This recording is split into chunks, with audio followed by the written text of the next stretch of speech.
This is Wrestling Informant Radio, WrestlingInformant.com. How's it going, everybody? Gary and Chris back with you for another week. Wednesday, November the 19th, 2014. And Chris, how you doing? Hey, I'm doing great. How you doing? Oh, just getting over a little cold, had some teeth removed. I'm having a great week, buddy. Yeah, that's great. I could tell you still sound a little stuffy. Well, but that's it happens. It's that time of year. I think, honestly, Chris, I sound much better today than I did about 2 or 3 days ago or even yesterday. So be thankful that I'm here doing this show with you, Chris. You should be very thankful. Very thankful. I am absolutely very thankful. So I'd be winging it on my own, and that would be interesting. Very good. All right. Before we get started, the same plug as always. We just have to put it out there because we just want you guys to sign up and give us money. That is actually kind of the truth. That's our slogan. But we will give you something for that money. So here's what it is. Wrestling Informant membership, WrestlingInformant.com/membership, $2.99 a month. Extra podcasts throughout the week. Chris and I, we cover different things separately, individually. Chris did a great recap of the House of Hardcore. That's actually a free show that we put out to show you guys. If you're wondering, hey, what do I get for this $2.99? We just put this up on the website today. It's 25 minutes of Chris running down House of Hardcore, which we'll talk a little bit about here. I'm going to hear Chris's side of it here a little bit later. But we put up that show, and we put up a couple different shows every week. And it's basically, it's $2.99, and it's just a way, think of it like you're just kind of like throwing a little tip in the tip jar. You're kind of donating to the cause, if you will, in keeping us going. We're always ad-free forever. That's just the way it is. The websites cost lots and lots of money to run, and we just would like that if you like what we're doing, you take a couple of bucks, you throw it to us. We'll give you some extra podcasts throughout the week. That is, of course, if you like what we're doing. If you don't like what we're doing, I don't even know why you're listening right now. But yeah, what the heck are you doing? Yeah, I don't know. But I'm assuming that you're listening to this, which means that you like our show, and we do really appreciate that. And we appreciate everybody, whether you are a member of our website or not. We appreciate everybody that listens. But we do want to throw this out there because, hey, there might be somebody that might be interested. They might be listening and say, you know what? I like these guys. I want to throw them a couple bucks, or, I want a few more podcasts every week. And it gives you access to our shoot interview archive dating back to 2007. Tons and tons and tons of interview hours and hours and hours of audio in that vault of different interviews that we've conducted over the last 7 years. And with that being said, Chris, I think we should probably get into the biggest news, of today. That is, it'll probably be the biggest news story this week, I guess. I would say that. I would go with that. Yeah, definitely. All right. Well, TNA announcing today that they have signed on with the Discovery Network, not Discovery Channel, by the way, because although that would be a huge clearance for them, they're actually going to be on Destination America, which is a Discovery Channel channel. And if you're like me and you like to watch these like random shows about like these like super jacked up log houses or pit master barbecue shows, then you probably have seen Destination America. It's a lot of fun, Chris. A lot of fun on that channel. Yeah, I was looking through my channel lineup, and it's not my current DirecTV subscription package. Oh no, Chris will not be watching TNA. Nope. I guess this is the general thing that a lot of people are finding. We actually tweeted out to our listeners to find out how many people actually have it, and we actually put a little helpful thing on our website. If you go to WrestlingInformant.com, it's on the main listing. You'll see a link that you can click and find out if it's on your carrier. Whether you've got the dishes, the DirecTVs, Comcast, Time Warner, Cox, whatever you got. I have it. It's part of my subscription, but I tend to subscribe to every channel just because I like to subscribe to a lot of cable channels that I don't watch, apparently. It's a true story. It's a true story, but that's a different story for a different day. Yeah, no, that is absolutely true. And I had the same problem with the Lucha Underground on the El Rey network. had the exact same problem. It's not my. It's not going to be in everybody's package. Yes. I found out that I actually have or I do not have the El Rey, but I do have the Unimas, which is the Spanish version of the show, and I've been DVRing it, but I have no idea what the hell they're saying. And when you can't understand what people are saying on the show, it just makes it very difficult to watch. Now, I will say the action that I've seen has been fun, but when I cannot understand what they're saying, I'm not engaged. So really all I can rely on is, it seems like every week now they're uploading videos of it to YouTube, like whatever the main event was or something like that. They're El Rey is actually putting that out there, so bravo to them. At least somebody's getting to see it. But I have it on the DVR, and one day I'm just going to force myself to sit down and watch it, or I'm going to get somebody that knows Spanish and have them translate it as it's going on live. There you go. But yeah, it's this Destination America. It's on a lot of systems, but it's from what I gauge, it's one of these ones that's like hidden on some of these tiers, like you're saying, Chris. You got to have a bonus tier or some kind of extra tier where it's just sitting there. And if you don't have the tier, then you're not getting it. And I think Destination America is in about maybe 50-60% of homes in America. So that is going to cut TNA's audience down drastically, I think. Big time. They're definitely not going to be getting 1 million viewers, a week or under like they've been getting. It's just not going to happen. No, because Spike TV was a common channel available across all providers as part of I'll say the basic package. Yeah. But if you had cable, chances are you had Spike TV. Oh, of course. Not the case with Destination America. It's such a unique channel. And Spike is a part of just the basic cable, so you pretty much get it regardless. I mean, I think even if you're like bare bones cable, where it's like you don't even have the box, you just got the coax out of the wall to the back of your TV, you were still getting it. Right. It's that basic. Right, and they're under the Viacom umbrella, so you know you're getting it. Absolutely, but this Destination America thing, man, a lot of people tweeted us, and they said these are the top two things I heard from people. One, I never heard of it. I can see that. I can see where people have not heard of this channel. And number two, I don't have it. So there's a problem right there. That's a big problem. And TNA, they're going to have to make a lot of adjustments here, you know? Oh, big time. They're going to have to make a lot of adjustments, and when you got less people watching the product, I mean... Yeah, your exposure... You what are you going to do? You've probably... I would say they've cut their exposure in half. Yeah. And that's been their biggest problem, is getting out there. And I want people to know, anytime I've got to say anything about TNA, Chris, because it seems like anytime you say anything about them that's not positive, you're automatically a TNA hater, and that's just not the truth. Oh, absolutely not. I don't hate TNA. I want them to succeed, and I know you do too. And a lot of our listeners, they want TNA to succeed, but they keep shooting themselves in their foot or taking 2 steps back. Yeah. When the answers are clear, and the biggest thing, I've even heard talent. Like I heard Bully Ray say the biggest problem with TNA is the advertising and the exposure. You got to get out there. Yeah. Because if you're only advertising on the channel you're on, you're not exposing a new audience. Who was it? Kazarian did an interview somewhere where he was talking about he knew somebody that like could wrap a truck, cheap to like, because when they were in the town, people would say, "Oh, I know you, but I never, I didn't know you guys were in town," and like. Right. It was some story about how he knew somebody that knew a guy that like wrapped trucks or something, and they're like, "Oh man, it's easy," because they come in on like these U-Haul trucks or something, and like nobody knows they're coming to town, Right. And it's not like some of these other companies where you see their trucks and you know they're there. And TNA, they didn't want to pay it or whatever, but probably some budget cuts or probably some massive budget cuts. Here's the thing, man. I've been critical of TNA.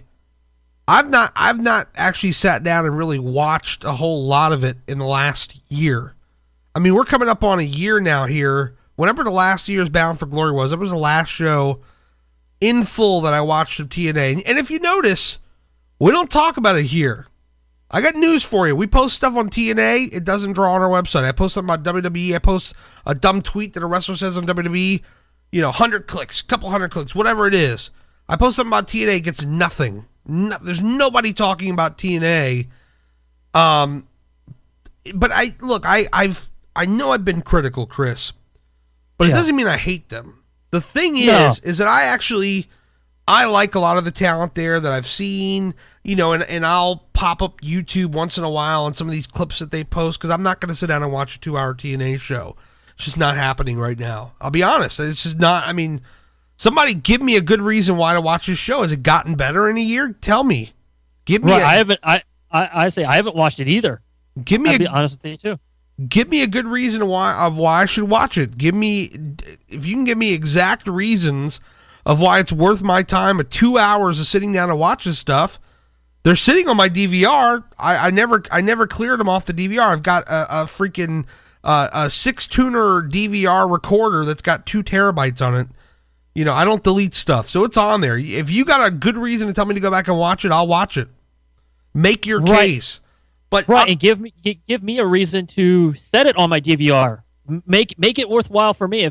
If you guys can explain it to us, we'll sit down and try to watch it. There you go. Well, here's the thing, because this morning, and this is what you talk about where you taking a couple steps back.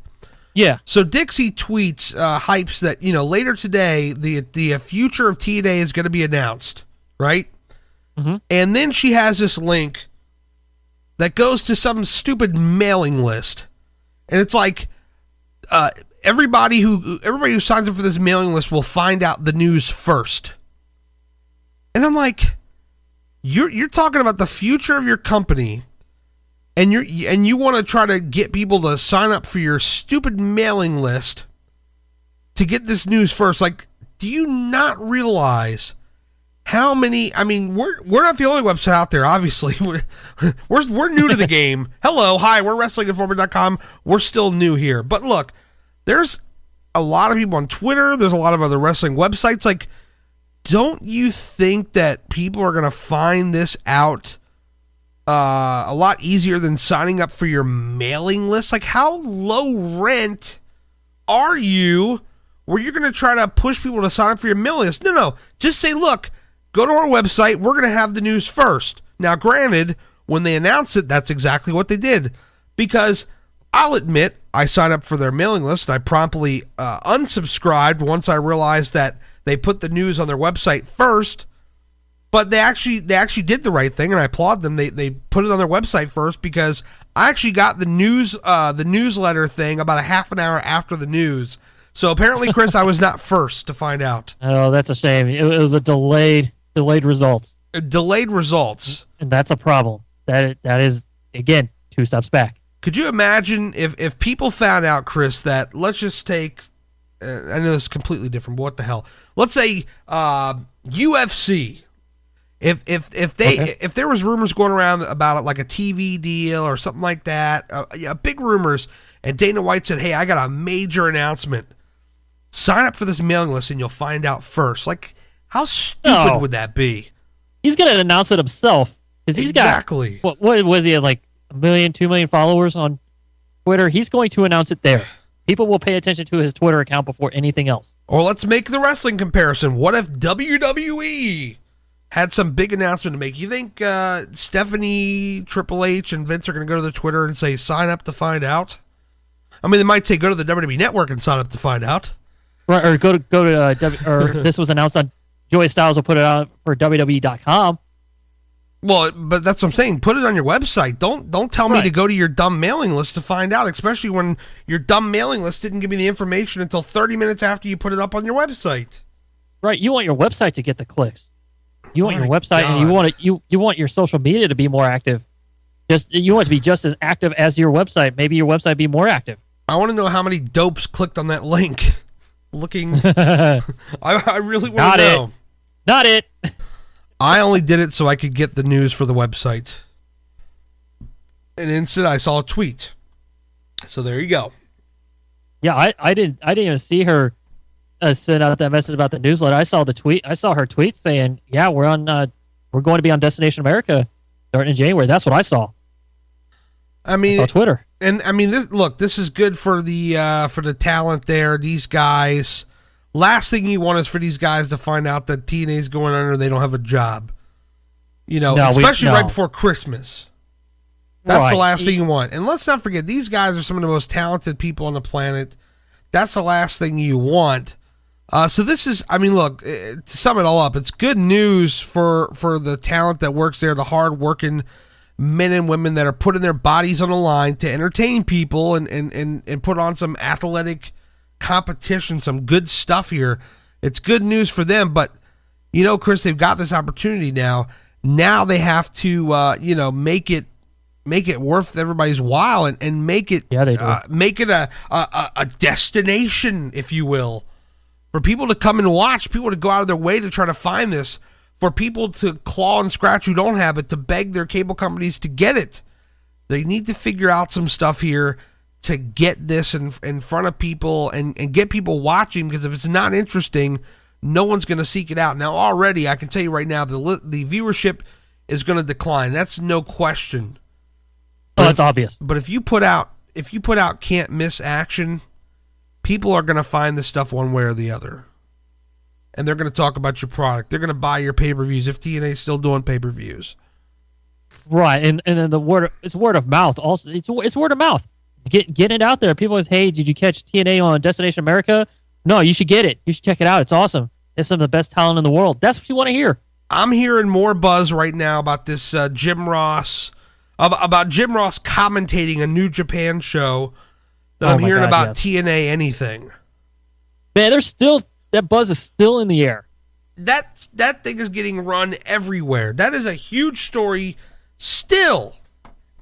Right, and Global Force, they're cashing in on it. They're getting even more attention now, just from that announcement. Well, even take just the announcement that they were partnering with New Japan.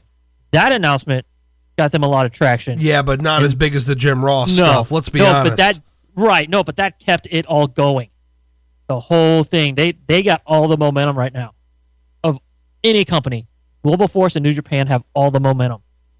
A lot of people are talking about this Jim Ross calling the Wrestle Kingdom 9 show, and I don't blame him. And Global Force keeps putting out these cool videos of the journey of the Bullet Club. They got the Bullet Club. They got Jim Ross talking about it. They put out some new 2-minute video. Jim Ross talking about it and how important this show is. It's just good stuff, man. It's consistently good, and these are just little videos. I mean, when we get to the show, we'll see what's what, but man, they sure know how to get a buzz going. That's for sure. Yeah, they do. That's for doggone sure.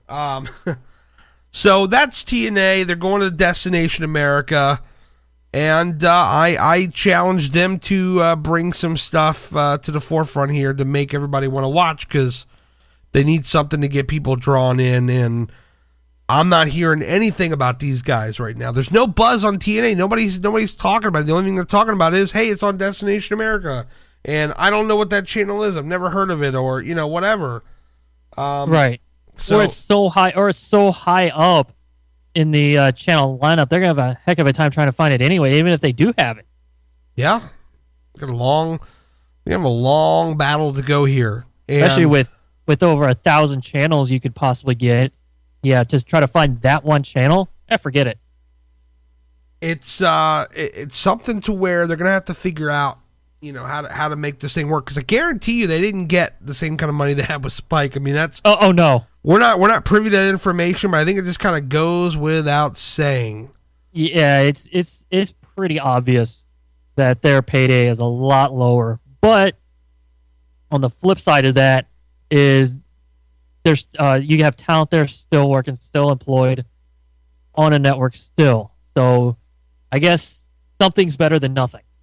No, you're right. They need to do some big things and get people buzzing. That's what they need to do. Yeah, they do. They need something big. They need something big.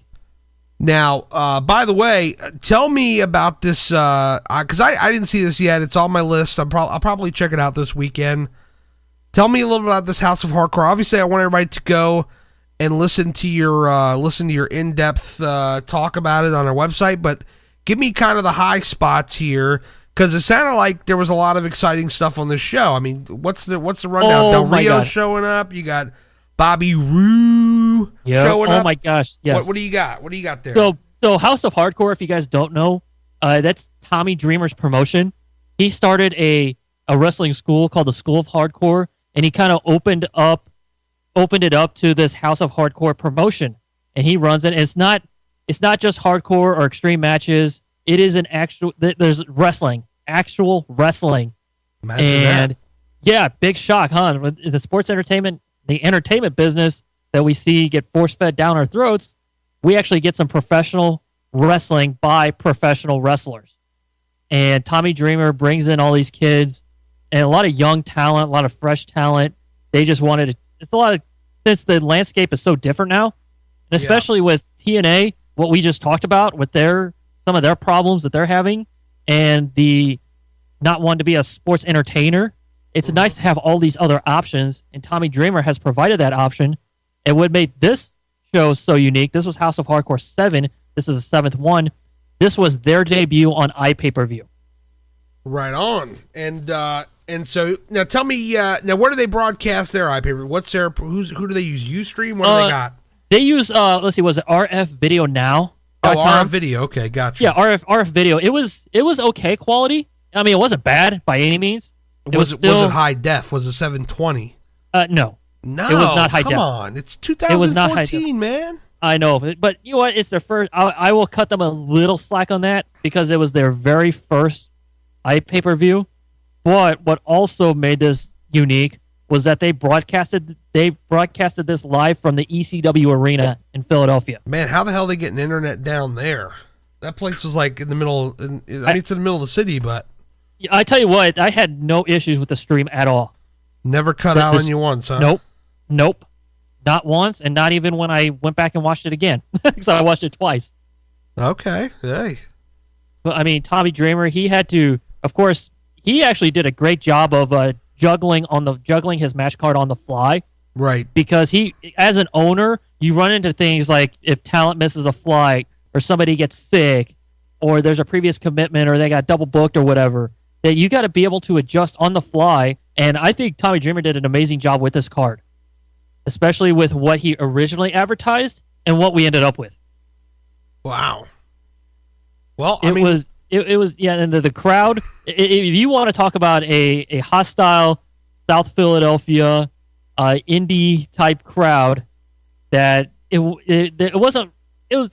I guess you could say you could see how it'd be living in the past a little bit because we've talked about how don't bring back ECW and don't bring back yet. This had a nice blend because it wasn't all ECW.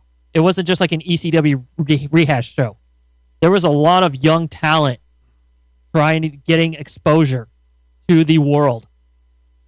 Okay, all right. Well, who's somebody you saw there that kind of blew your mind? Like who was some of this young talent? Oh, let's see. There's these guys. It was I'm trying to think. Of course, we got the Young Bucks. They were the main event. Right. The Young Bucks. They were in the main event with the Hardys. And let's see, we had this one guy, Vic Delicious. He was part of a six-man tag. Vic Delicious? What kind of name is Vic Delicious? That's an indie wrestling name. And then wow. You had Team Tremendous. No, hold on. I want to go back to this Vic Delicious thing. What? I mean, he came out. It was funny. The announce team was making fun of him because he came out. Is this guy on Twitter? I have to know. I'm sorry. He's got to be on Twitter. I have not looked, but he came out. His entrance was so weird. He came out like he was auditioning for Jesus Christ Superstar. Really?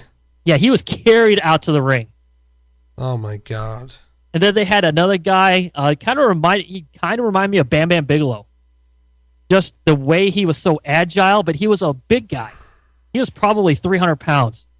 He was Ben the Beast Ortiz, and he moved around like Bam Bam Bigelow did. Really? Okay. Yeah, very very agile, very high flying. And then of course we got let's see who else was there. Eddie Edwards. Okay. From the Wolves, we had him. Brian Myers. Right on. Drew Galloway. Yep. You might remember as Drew McIntyre. Possibly, yes. Yeah. El Patron. Yes. El Patron made a El Patron made a huge appearance with Ricardo Rodriguez. I cannot believe this Vic Delicious. I don't see him on the House of Hardcore website or nothing. Where is this guy? Oh God! Come on, man! You're gonna throw that by me and not even. Vic Delicious. I'm serious. Hold on. Yeah, it was a pro wrestling name. I had heard of him before, but I couldn't place it. Jesus Christ. Oh, and then let's see. We had the return of the EC. Oh, and then it was Eddie Edwards and Eddie Kingston. They put on a really good match. Okay. And then of course you had a surprise return of the Dudleys. Right. They went after. They had an impromptu match with the Killer Elite Squad, and that's Lance Archer and Davey Boy Smith Jr. They're the New Japan tag team champions. Damn. Yeah, and then of course Tommy Dreamer had a match. He had an impromptu match with Bobby Roode. It's not Rude. It's Bobby Roode. Oh yeah, You gotta right. get it right, man. I cannot find anything on this Vic Delicious anywhere. Can't find anything on Vic Delicious. I'll see Damn if I it, can Chris! find You need to find some I information. will see if I can find. On Vic Delicious. If he's got a name like that, he needs to come on this show and explain that to me. We need to figure this out. Vic Delicious. Vic Delicious. Yep. All right, so Bobby Roode and Roo and Tommy Dreamer, huh? Yeah. And the TNA title went on the line, huh? Yes, it did. Wow. Very And interesting. that's when I was thinking, okay, some of these guys are contracted with TNA. It's like, okay, how are they doing this? And then once I saw Bobby Roode out with the TNA title, I'm thinking, okay, I know what's going on now. All right. But it was an unreal show, and I can't say it here how involved the crowd was, but Right. you want to interact with your crowd like this, like the way they did, and it was very uncensored, very unedited, and the announce team was really good. Very good. Who was the announcers again? It was Matt Stryker and another Vic. Let's see if I can find out this. I forget. I cannot pronounce this guy's last name. It was not Delicious. He'll never be as good as Vic Delicious. No, it was not even close. Matt Stryker, though. Let's see. Matt is a very good guy. Yeah, I interviewed him last year. Very nice guy. yeah, he was doing color, and Vic Travaglianti. That was who did. Yeah, definitely not Vic Travaglianti. Delicious. No, All right, definitely your not. mission is to find out everything you can on Vic Delicious and get back to me for Christ's I sake. will give a full report next I week. want a Twitter. I want to contact. I may contact this guy. Seriously. Yeah, we got to find out. Hey, speaking of, you mentioned El Patron or Yes. or Del Rio. I don't know if you've seen this video yet. These guys over at Wrestle Talk TV, they're pretty big over here on the YouTube. They actually they did an interview with Del Rio. They've been releasing it in chunks. And Del Rio actually said, he told this guy that he was very proud of Punk for walking out. Yeah, I don't know if you saw that or not. I did not. I will have to check that out. Definitely. We'll put it up on the website for people. He was he just mentioned how proud he was of CM Punk for walking out. And speaking of Punk, folks, he was on Walking. Or I'm sorry, not Walking Dead. Everybody that watches Walking Dead will scream at me. Talking Dead. I will scream at you. Oh, you watch that stuff? Yes, I do. Oh my gosh, yes. Okay, well, good for you. He was on. He was on He was on the Talking Dead show, and he was. I saw a couple seconds of that stuff. He looked a little bigger there, Chris. What's going on with that? He looked. I don't know. Maybe he's getting a little bit more relaxed now. He doesn't look so stressed out. He doesn't look exhausted. No, I was talking about his guns, man. He looks bigger. His arms, dude. He looks like he's been, working out a little bit. Possibly, yeah. Getting a little bit of weight up there. What's going on, man? Something's up. Something, yeah. Like, what's he doing? Very good. All right, let's talk about this Survivor Series. We can kind of throw in some random thoughts about Raw here and there as we go through this card. We need to pull up the the Survivor Series card, my friend, because we got to run down our final predictions. We do, and I already have it up. Okay, very good. Well, Chris, let's go from least important to most important. Let's build it up. We'll build it up to the climax at the end of the show here. All right, here we go. We have the Divas have a traditional Survivor Series elimination match. The Divas do? Yes. On one side, you have Natalya. Who is that? Alicia Fox. Yes. Naomi and Emma. Okay. And on the other side, you have Paige, Cameron, Summer Rae, and Layla. If I didn't know any better, Chris, I'd say they just kind of threw that together. Yeah, that's very piecemeal. There's no build, no story. It's just nothing here. Get them on the card. That's what they do. Get them on the card. Well, I will have to say my pick, I'm going to say probably the heels, probably Paige or something like that going over. Yeah, I think so too. Probably maybe so. Maybe she'll get Natalya to tap out or just get the clean pin, but I don't think I don't know if it'll be a clean sweep. And as of right now, Chris, how many matches have they announced? Let's see. The one I just announced, 1, 2, 3, 4, 5. Oh, they have 5. Okay, very good. What's the next match? Let's see. We have the WWE Tag Team Title Fatal 4-Way. Oh, okay. As the Dust Brothers are defending against Los Matadores, the Usos, and my favorite tag team, Miz and Mizdow. Aha! Yes.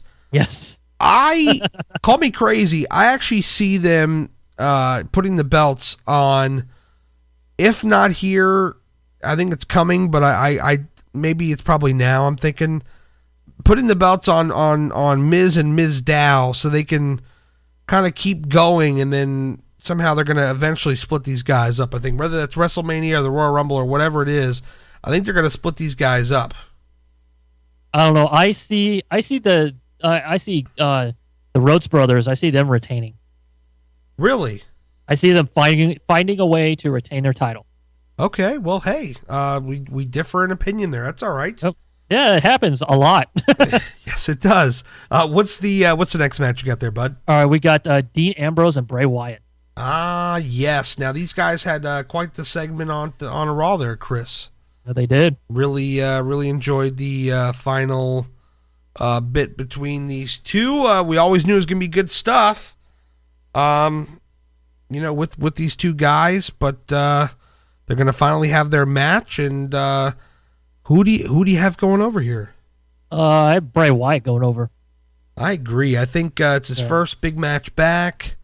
Big match. I mean, not just stuff on Raw. I think we'll see Dean Ambrose or Bray Wyatt go over here as well, and then probably because I'm sure they're going to do the match again next month because that's just kind of what they do. And then Dean Ambrose getting his win back because they have to trade wins, and that's what I thought was funny, Chris, when they were plugging the network. On one hand, I really liked it how what was his name? JBL. So many J's in my mind. JBL, Jerry Lawler. I liked how JBL and Jerry Lawler and these guys were promoting the network, Chris, and they were talking about how pay-per-view is where it all happens. It's the big show. Jerry Lawler said, "This is where rivalries are settled." Where's the crickets sound effects? Yeah, no kidding. Tell that to Dean Ambrose, who thought his rivalry is going to be ended at the Hell in the Cell. Chris, I don't remember the last time we had a rivalry settled on a pay-per-view. There hasn't been one. Not in a while. No, not in a long time. I mean, sure, there are some that are settled, but not. Well, the problem is you think they're settled, and they may leave it for a few months, but then they're right back to it. Well, not even that. I mean, they go to Raw the next day. They carry it on there. SmackDown and carried it to main event, SmackDown, and rehash it 700,000 times. Yeah, man. This is the pay-per-views where rivalries are settled. Is that really what you're going to tell people to get them to sign up, Jerry Lawler? Good for you, pal. try to pull the wool over everybody's eyes that you've already smartened everybody up. Everybody's already been smartened up to the whole thing, including us. Yeah. So you're not surprising anybody, okay? It's not the 1990s, okay? No. It's not the 90s, okay? You can't pull a fast one anymore. By the way, speaking of the 1990s, we'll get back to Survivor Series in a moment. Yep. I was watching on the network Survivor Series 1996. It was on the stream, and I'm like, of all Survivor Series, they picked this Survivor Series show on the stream for some reason. That's an interesting one. And what was his name? Barry Windham was on a team with Jake Roberts, The Rock, and that was Rocky Maivia debut. Oh, I'm sorry, Rocky Maivia. Yeah, and Barry Windham had this 90s outfit on. It was the Zuboff camouflage type looking pants. Oh my god! He had a mustache that would creep anybody out. Oh yeah, man, he's always had. Oof. Barry Windham has always had that creeper mustache. Oh god! They called him the they called him the Stalker. I think is what the name was on. How appropriate. It wasn't Barry Windham. He was playing somebody else. I'm like, yeah, that. Barry Windham. I'm like, with that look, that's definitely the look of a stalker for sure. Right. Well, you remember and that was the time that they showcased on the WWE network. That was the cartoony Saturday morning type characters. They hadn't quite transitioned into. Of course, you didn't have Stone Cold Steve Austin. You had the Ringmaster. You had Rocky Maivia. You had Savio Vega. You had all these colorful personalities that appealed to kids. You had these stupid god awful characters. Survivor Series 96 was not intriguing enough for me to stay on it, so I turned that off and I turned on Survivor Series 92. That was more exciting to me. You had a nightstick match between Bossman and Nails, a coffin match with Undertaker and Kamala, and then you had Brett versus Shawn, WWE title versus the Intercontinental title. You had the big tag team match, Macho Man, ooh yeah, teaming up with Mr. Perfect. Remember this when Mr. Perfect turned against Ric Flair? They were fighting Ric Flair and Razor Ramon. This was when it was supposed to be the Ultimate Maniacs, Savage and Warrior, but Warrior left the company again, and Mr. Perfect filled in for him. And now that's a team right there. You have Kurt Hennig and the Macho Man. I don't think it doesn't get any better than that. And it was on Primetime Wrestling where they're all sitting there, and Savage was like, he was dropping hints. He's like, oh, my partner's going to be the perfect partner. Yeah. And then Vince is like, you're not thinking, and they're pointing over at Mr. Perfect. And then he's like, yeah, it's Mr. Perfect. Yeah. And then Bobby Heenan's like laughing. Like Bobby he could not Heenan's believe great. it. He could not believe that Mr. Perfect would possibly be Randy Savage's partner. And then there was like some other thing later in the show. I remember staying up late and watching this as a kid, which is terrible that I was staying up late as a kid and watching this because I really should be going to bed to go to school. But I stayed up and I just watched it. It was this nice little build throughout the night on Primetime Wrestling where it was just this one thing that like made Perfect disagree with Bobby Heenan. And then like they were arguing throughout the night, I remember. And I wish they would add these shows to the network, the primetime shows. Oh, I know. I wish they would add those. But anyway, and then Perfect like gets mad. He's like, you want an answer? I'll give you an answer, Savage. I accept. And then Bobby Heenan's like, you what? And then like he gets up and slaps Perfect in the face. And Perfect's like, whoa, whoa, whoa. What do you think you're doing? And like Bobby Heenan gets down on his knees and he's like begging and pleading. And then Perfect dumps the water on his head. It's like, this is great television, man. I really enjoyed this. That was compelling stuff, and it told a great told a great story based for some entertaining TV. Yeah. And speaking of which, the Randy Savage, the new DVD Blu-ray came out. Chris, you haven't had a chance to watch it yet, so I'll wait until you can get it, and then we can talk about it together here on the show, perhaps. Yep. Yeah, absolutely. But go ahead. You were going to say, go ahead, brother. Oh, I was going to say, I remember when I was a kid how terrified I was of Nails. That character. Oh my God! Yeah, that was a scary dude. And 92. I'm 10 years old. Me too. So seeing it, because it was just amazing. I was like, this guy, that was a character and it was perfect for the Big Boss Man. It was an absolute perfect character to He go was an against ex-convict, obviously. He was, yes. Yeah, he had that creepy look, and he was like, it was really weird and totally scary. I was like, man, that's a bad guy right there. By the way, I want to do something. I want to do some stuff on the website, perhaps in the members area, Chris. WrestlingInformant.com/members, of where I'm begin reviewing some of these older shows, and we can build a nice archive of reviews of these old pay-per-views. Get them down on tape, talk about them. Right. Oh, no, that sounds like fun. More in-depth. I know the people that, they're here listening, they want their Survivor Series predictions, and we're talking about Survivor Series 92 for crying out loud. So let's get back to it, but I just had to go there for a second. So I was like, wow, I was just watching this, and I'm actually glad we detoured to talk about that, because this next match, not exactly living up to the hype of Macho Man and Kurt Hennig. It's AJ Lee versus Nikki Bella for the Divas title. Oh boy. Yeah, man, that's a tough sell for me. Oh man. And they've not really done much again with this Nikki and Brie. I mean, they've done nothing with these two. When I say, it's not like they've been on TV, but I'm just like more in the not literal sense, but just figuratively sense. They have done nothing with these two. Now really. Nikki Bella gets a title shot, and we'll see where they go with it, but they're not really doing anything with it. No, I see AJ Lee retaining here anyway, but oh yeah, definitely. That's obviously, that's without. Yeah, that's obvious. Okay, we have our main event. We don't need to put much deep thought into that.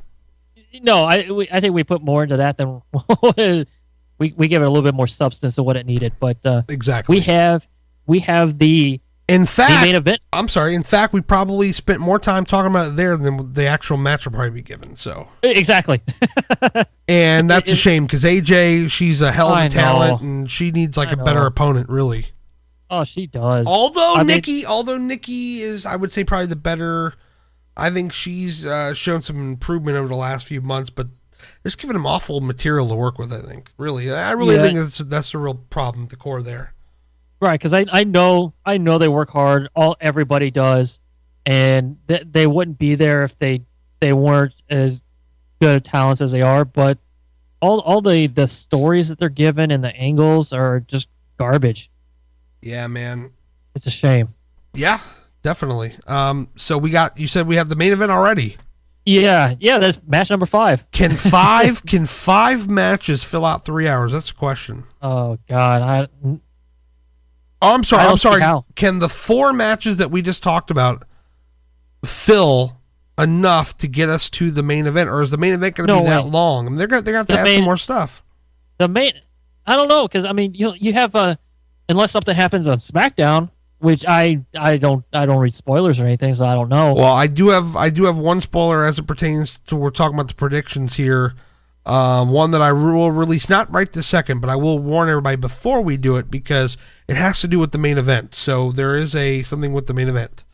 Okay, well, before we get to that, we'll just assume that hasn't been announced yet. So we have Team Cena against Team Authority, and if Team Authority loses, the Authority is out of power, and that's all. That's as vague as it gets. Okay, and spoiler warning, your alert. 3, 2, 1. It was announced on SmackDown that if Team Cena loses, all 5 members of Team Cena will be fired. End spoiler. Okay. Yeah. That's interesting. Kind of gives away the finish, doesn't it? Exactly, because on Team Cena, of course, you got John Cena as a captain, and you got Dolph Ziggler, The Big Show, Eric Rowan, and Ryback. Eric Rowan. How surprised were you with Monday on Raw? That is so weird. Almost, that's even weirder than Luke Harper on Team Authority. I mean, look, and the way he was saying, "I'm a team player." I don't hate either of those moves, but I'm intrigued. Yeah, it's so weird. I'm excited to see what they do with those two. Right. Well, and then Team Authority, you got Seth Rollins, who's the captain of that team. You have Corporate Kane, and you have to say Corporate Kane because even in the picture on the website, he's still in a suit. Oh my God! And you got United States Champion Rusev, Mark Henry, and the aforementioned Luke Harper, the Intercontinental Champion, brand new Intercontinental Champion, Luke Harper. Yeah.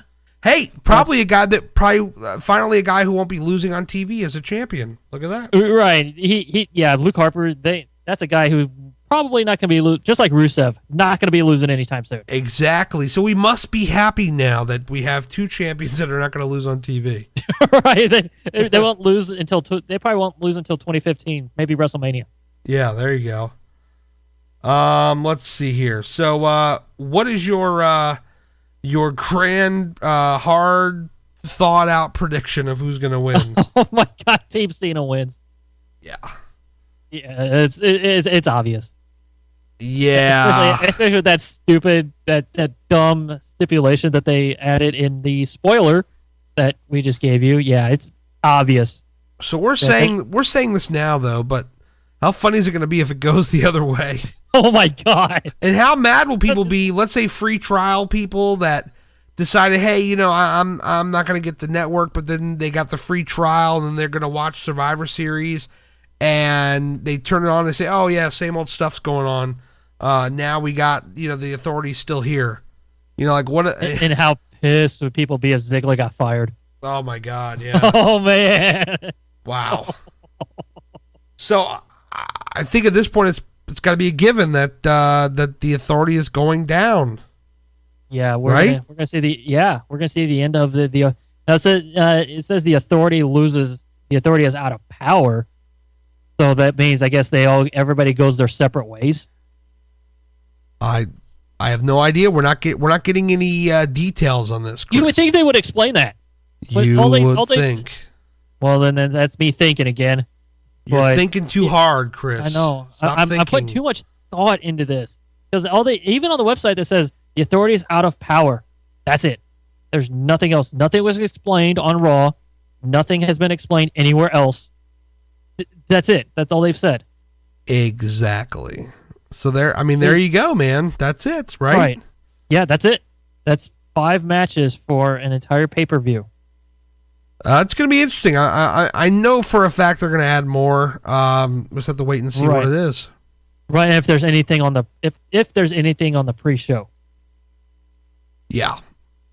But we got two 5-on-5 matches. We got a fatal 4-way, and then we have 2 1-on-1 matches. All right. Well, very good. Let's go now, Chris, in the last few minutes of the show. Let's dive into the listener questions. We actually have our first question from Jimmy, which kind of ties into what we were just talking about. So thanks, Jimmy, for inadvertently helping us transition into listener questions. You are the listener of the week there, Jimmy. We'll give him a shout out on the Twitter at Jimmy Bacelis. Yep, absolutely. Thank you, sir. He has a couple questions for us. First one being, who would you like to see as the new GM of Raw? So maybe Jimmy has some insight because he's already saying flat out there's going to be a new GM on Raw. So, Chris, I'll throw the question to you first. Who would you like to see as the new GM of Raw? Honestly, nobody. All right, explain. No more GMs. No GM. Nobody. No more GMs, Chris. You have to explain this. You can't just throw it out there. What do you mean? Because we've talked about this before. It doesn't really work anymore when you have any kind of authority figure, especially if the shows are so blended together. And they've already done the babyface GM. You got the heel authority role. Just go back to not having a single authority figure. I think it can be done. I don't have a problem with that at all. I think for me, I think that we're never going to be in that world again. Unfortunately, I agree with you. I'm more set on never having a heel authority figure ever again. Mm-hmm. If we had a GM that stayed face, I could deal with that. But heel authority figures for me, dude, they got to go. Right, like Teddy Long. Teddy Long was great. He was a little corny at times, but he was good. He was corny, but he was fun, and he was a babyface his entire GM run on SmackDown. Yeah, I as far as if I had like let's just say a gun to my head and somebody saying okay, so if you had to pick, if I had to pick somebody, yeah, well, that would be a good role for Hogan if they wanted to incorporate him more. Maybe they could do it a lot better than he did it, like in TNA, for instance. Oh, God, that was horrible. If we want to get the Stinger in there, you could do that for him. Ooh. Ric Flair gets a little too drunk, man, so I don't want to see Ric Flair. Yeah. Well, how about I've heard this name thrown around. I think they're doing a great job with him in NXT. William Regal, former GM of Raw. Yeah, he's kind of already been there. I'm not against him, but I mean, because I'm thinking, who else would you fit in that role? Jack freaking Tunney. I know he's dead. I know he's dead. Damn it! But yeah, Jack Tunney. I mean, say Gorilla Monsoon while you're at it. I'd love to see somebody like that, like him or Gorilla Monsoon, who's just straight down the middle, not overly cornball like Teddy Long, but somebody's just straight down the middle. He's not heel. He's not a face. Right. He's just the figure, the head of whatever you want to be, president or whoever. Yeah, be the match like in Ring of Honor. Nigel McGuinness is their matchmaker, and that's what they call him, the matchmaker. And he's looking out for the best interest of the company. That's what they're going with. So he's not playing one side. He's not playing the other side. He's right down the middle. He's making the heels mad and making everybody. He's making the baby faces mad, making the heels mad, making everybody happy. He's just right down the middle. This is 1990, early 90s Gary coming out, but give me a new president. Get rid of the name GM. Give me WWE president, somebody like a Jack Tunney, seriously. Yeah. And make him the president. They're of everything, so both brands, whatever, they show up on every show when needed, not on every week, but they come out when they're needed. There you go. So that answers your question, Jimmy. Right, and they're not in the storyline. Yeah. They may influence the storyline a little bit based on the match they make, but they're not entrenched in the actual story, in the angle. Exactly. S. Gavin 93 wants to know, apparently Rowan and Harper are gone from Team Cena and Team Authority. Is that true? Huh? I've not heard that at all. No, we cannot confirm or deny that. Let me pull up let me go through the SmackDown spoilers. I'm not going to read them all. Right. Don't worry, guys. Don't bail. But and then while he's looking through that, I got a question here. Okay. Let's see. This is from Mr. V-Dog. Mr. V-Dog. Mr. V-Dog. I have to rehash the 3-hour Raw issue. With Raw after shows now spilling into the WWE Network, is there a chance we go back to 2 hours? All right, I'll answer that in 1 second. By the way, I do not see anything here about them being off the team, but I'll just put it at you made me look. How about that? No, it's not true. They're not gone from Team Cena and Team Authority. So yes, Mr. V-Dog wants to know about the 3 hours, 2 hours. I'll put it to you like this, Mr. Dog. No, they are not going to go back to 2 hours. They've got a lucrative television contract in place, and they're getting too much good money for this third hour. I think unfortunately It's here to stay. It's quote unquote not best for business, as we can obviously tell. 3 hours is too long. It's like you mentioned where they got Raw spilling into the network, and they're sitting there like plugging either a bonus match or watch this after the Raw goes off the air on the network. No. I'm in bed. I'm going to bed if I stay up for the entire Raw. Sometimes, Chris, I watch Raw the very next day before I do my Raw recap for the members. I do not stay up and watch Raw live the whole thing. No way. There's no way. No, I absolutely do not either. I 2 hours maybe. That's a big maybe. Yeah. But there's no way. No, they're absolutely not going back to the 2 hour formula. And yeah, like you said, it is all about the money. They're in with the network. They're in with USA. Yeah. For the long haul. And no, it's going to be, you're going to get a watered down 3 hours of crap. That's what you're getting. If I was somebody, Chris, that lived on the West Coast, I'd have no problem watching the whole thing. Oh yeah. Starts at 5. Problem solved. Although I think you need satellite for that because they don't. You can't get the. I think only on satellite can you get the East Coast feed. Because I think on the West Coast, if you've got just like cable, it just airs like it's live. Right. No, like with DirecTV, I do have there are some channels that do have an East Coast feed or a West Coast feed. Yeah. Where you can watch them as they happen at those times. Yeah. let's. I need to go back to Jimmy for 1 second. He had one more question, and we'll answer Mr. V Dog's other question. Jimmy wants to know: do we think that Chris Jericho should have one last title run before he retires? I would say I don't think he needs it.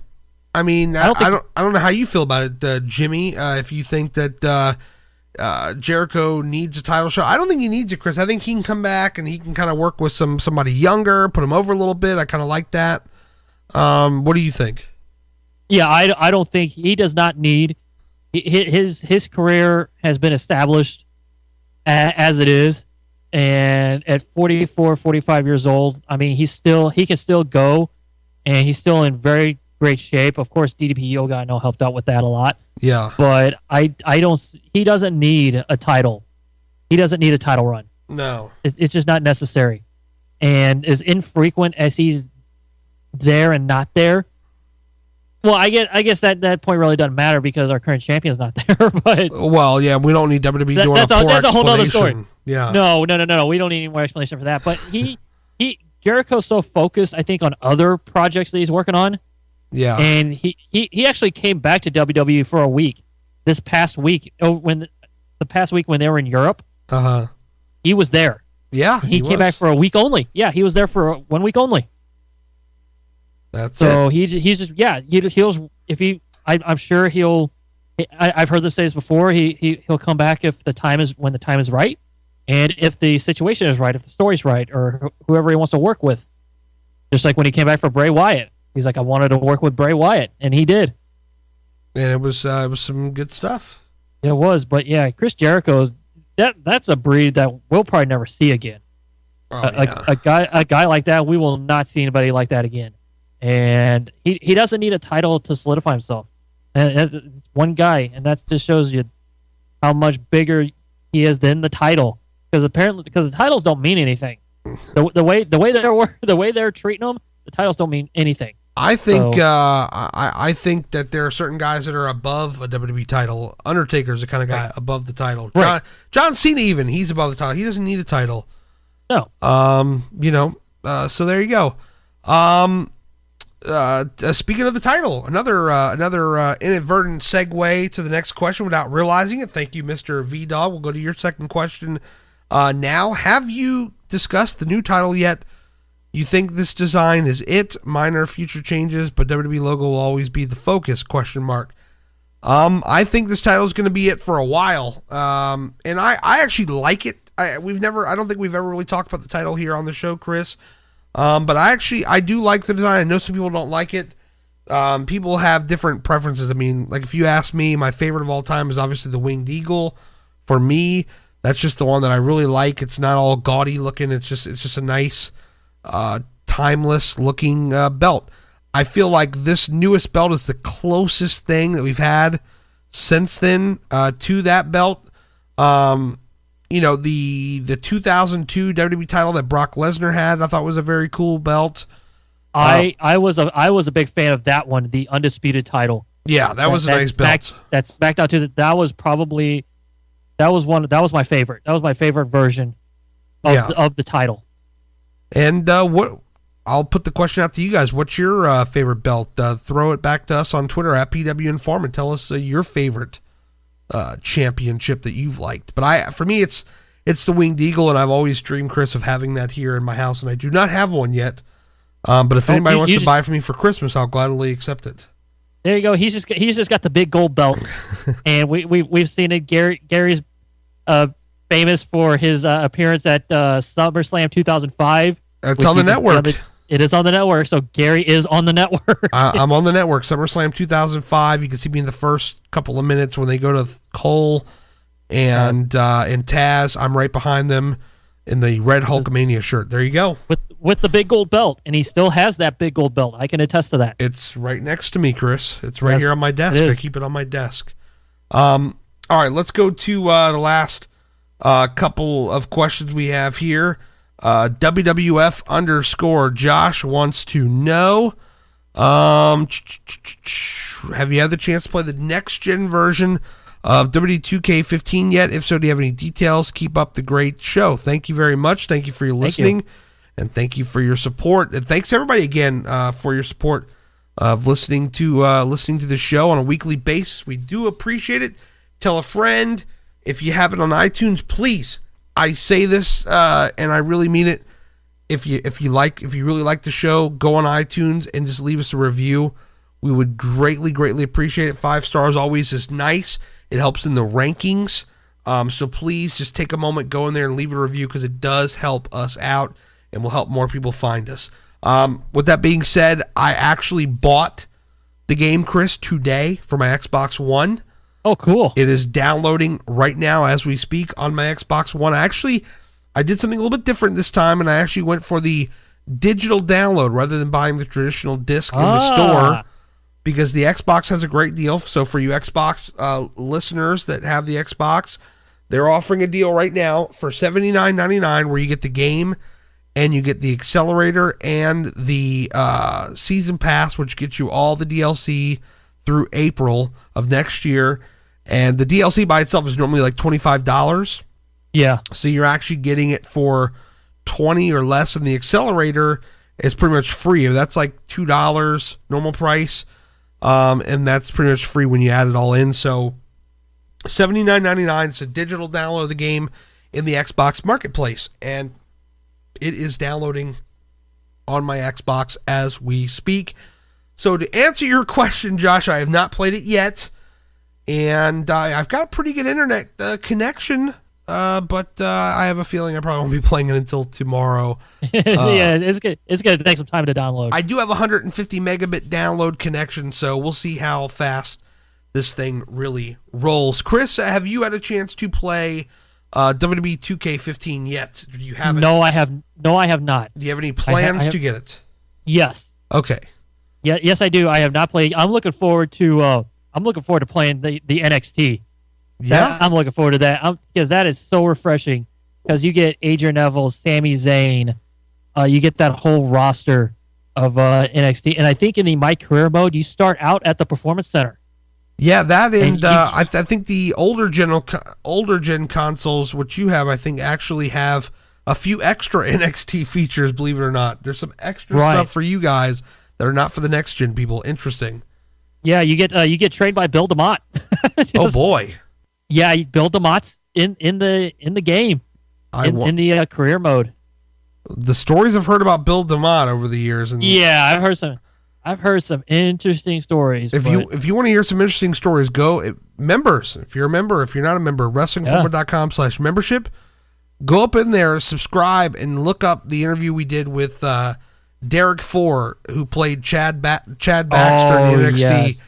He had all kinds of stories about Bill DeMott. It's in there for members only. Go and seek that out.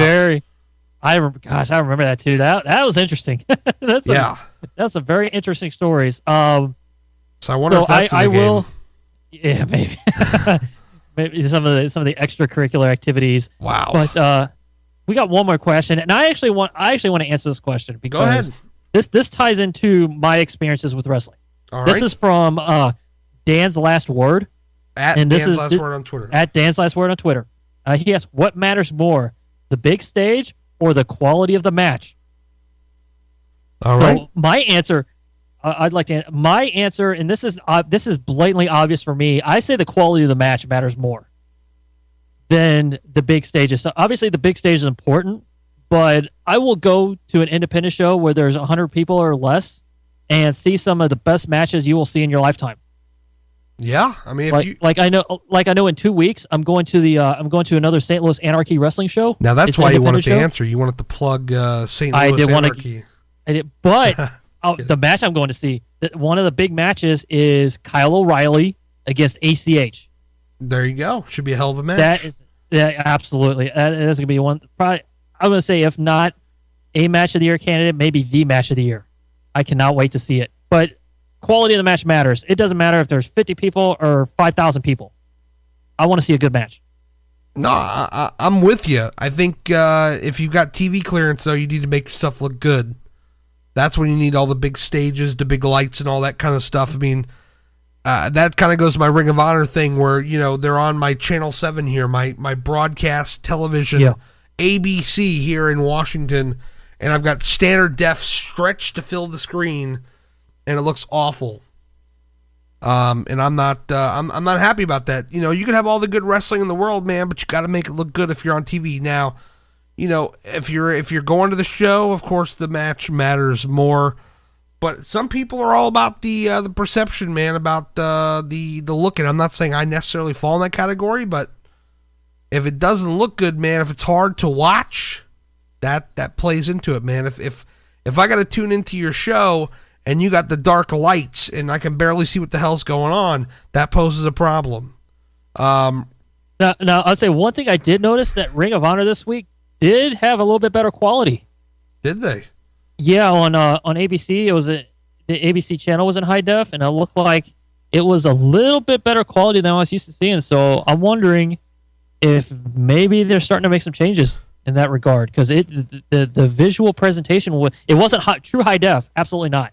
Okay, but it looked a lot better than the camcorder style video that I was used to seeing. Even if they're gonna do it standard def. And I know this is a little more inside baseball than some people want because not everybody's tech geeks like us. But I'll just say this just quickly. Even if they are in standard def, there's a way where you can film it in widescreen. And so that way it's still widescreen, but it fills up your screen rather than being stretched 4:3 picture, standard, whatever. Tech geeks will get that reference. I think that's what they did. Okay. Because I was watching the Ring of Honor taping last week. I'm thinking, man, this looks a lot better. So I think they were able to record it in better quality in standard definition. Well, I hope so. And this goes to like podcasting too, Chris. Mm-hmm. You could listen to a podcast and hear somebody who is, you know, maybe the greatest person that you've ever heard talking on a podcast, the greatest wrestling talking head or what have you. You can find the next, you know, radio star who is so passionate about radio or wrestling or whatever, but if the podcast sounds terrible, chances are you're going to tune out and you're not going to listen. That's just the honesty of it all, man. So yes, this is the deal. Handsome Dan's last word, whatever your name is on Twitter. That's his name, and then his @Twitter name is @Dan's last word on Twitter. The quality of the match is very important. It matters. Probably, yes, I would say you need big time quality of the match, but you have to have the look because you're always going to have the more casual people, the new people who don't already know about you, who aren't seeking you out, that are just tuning in, and they got to see some quality there. So that is a very important thing. Maybe it's more like 80-20. You know, 80% the match needs to be good in quality and 20% the stage needs to look good. Or maybe 75-25. Something like that. Well, and that's where I think a guy like Finn Balor is going to be very successful, because he has put on some absolute high quality matches, and now he's on a bigger stage. So he gets the best of both worlds. Yeah. So you get somebody that can put on a quality match and combine that with the big stage and give him the right opponent and not give him some goofy storyline, which I know will happen eventually. We can't get around that. Yeah. But you can get, in some rare cases, you will get both. Both will matter. It will even itself out. Absolutely. So, yes, you need a good match. But you need to make it look good too. I mean, don't make that your entire focus, but it's gotta be part of the focus, or else people are just gonna tune you out. And you know that's a problem that a lot of promotions need to figure out. Man, you can't be looking low rent. You can have the greatest wrestling in the world, man, but some people, they will judge the book by its cover. I'm not saying it's right. I'm not agreeing with it, but I'm just saying you gotta put some more effort into it. But look, Chris, we are out of time. Thanks to the Dan, the Jimmy, the Mr. V Dog, the Josh, everybody for throwing in the questions. Anytime you got a question, man, tweet us at PW Informant, man. We'll answer it on the next radio show, which will be next Wednesday. Let's see here. WrestlingInformant.com/membership. Of course, check that out. Give us a chance, man. Check out the membership. $2.99. Shoot interviews, bonus podcasts, all that good stuff, man. Check it all out. It's good stuff. I promise you. Check it out. Try it. Like it. There's no commitment, man. If you hate it, cancel it. I don't think you'll hate it, though. I think you'll be wanting to stick around. Chris, where can people find you on Twitter? You can find me at Chris McManamy. I'm at Gary Cantrell. I want to thank you guys so much for your support of checking out the podcast. We'll be back again next week.